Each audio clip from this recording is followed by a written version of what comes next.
Ramai penolakan, lika-liku perjalanan panjang RKUHP hingga kini sah jadi undang-undang. Rancangan Kitab Undang-Undang Hukum Pidana atau RKUHP kini resmi dan sah menjadi undang-undang usai menempuh rapat paripurna DPR RI Selasa 6 Desember 2022 hari ini. Momen pengesahan RKUHP telah menempuh perjalanan panjang dalam hitungan puluhan tahun. Konon, RKUHP yang kini disahkan merupakan upaya untuk menggusur KUHP sebelumnya yang merupakan warisan kolonial Belanda. Perjalanan panjang dan berlika-liku hingga RKUHP resmi jadi undang-undang tersebut juga tak terlepas dari segudang pertentangan dan kritik dari berbagai lapisan masyarakat, dari mahasiswa, akademisi, aktivis sosial, hingga pakar hukum. Seperti yang telah dijelaskan sebelumnya, hadirnya RKUHP bertujuan untuk menghapus unsur-unsur hukum kolonial yang dibawa oleh bangsa Belanda saat menjajah Indonesia. Adapun KUHP sebelumnya berintisari dari Wetboek van Strafrecht voor Nederlands-Indië atau WVSNI, yakni sebuah kitab undang-undang yang dirumuskan oleh pemerintah Hindia Belanda.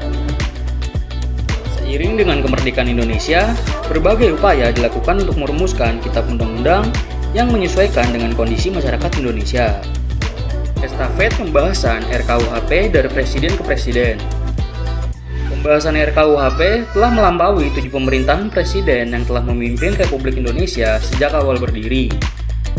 Bahasan pertama RKUHP dilakukan pada 1946 yang lalu dengan mengubah WVSNI menjadi Kitab Undang-Undang Hukum Pidana atau KUHP.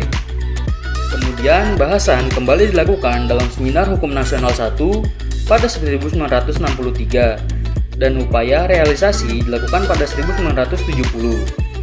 Memasuki era reformasi, realisasi RKUHP tak kunjung berubah meski telah menempuh berbagai kepemimpinan presiden dari Presiden Susilo Bambang Yudhoyono melalui tim penyusun RKUHP. Pembahasan untuk menyelesaikan RKUHP makin digalakan, terutama pada DPR periode 2014 sampai 2019. Banjir kritik dan pertentangan. Pembahasan RKUHP pada masa pemerintahan Presiden Jokowi di kedua periode kepemimpinannya syarat akan kritik dan pertentangan. Berbagai pihak, tak terkecuali mahasiswa, kerap turun ke jalan dan berdemonstrasi menantang pengesahan RKUHP tersebut. Seperti yang terjadi pada bulan Juni 2022 lalu. Ratusan aktivis dan mahasiswa membentuk masa aksi unjuk rasa yang mereka gelar di kawasan Patung Kuda Jakarta Selasa 21 Juni 2022 lalu dan menuntut pembahasan RKUHP dilakukan secara transparan. Mendesak Presiden dan DPR RI untuk membuka draft terbaru RKUHP dalam waktu dekat serta melakukan pembahasan RKUHP secara transparan dengan menjunjung tinggi partisipasi publik yang bermakna. Teriak masa kompak. Resmi disahkan di tengah deretan kritik dan kontroversi.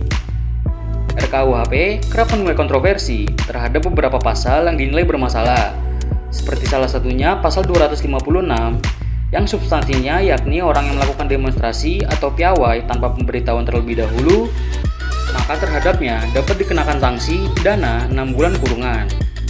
Pasal tersebut akhirnya dinilai oleh publik berpotensi mengancam demokrasi dan kebebasan berpendapat. Kendati dinilai bermasalah, DPR RI tetap tegas mengesahkan RKUHP dalam sidang paripurna masa persidangan 2 tahun sidang 2022 sampai 2023 yang digelar Selasa 6 Desember 2022. Kami menanyakan kembali kepada seluruh peserta sidang, apakah rancangan undang-undang tentang Kitab Hukum Undang-Undang Pidana dapat disetujui menjadi undang-undang? Tanya pimpinan rapat DPR RI, Sufmi Dasko Ahmad. Setuju, jawab seluruh peserta sidang. Dasko akhirnya mengetok palu sebagai simbol disahkannya RKUHP setelah kurang lebih 60 tahun menempuh perjalanan panjang.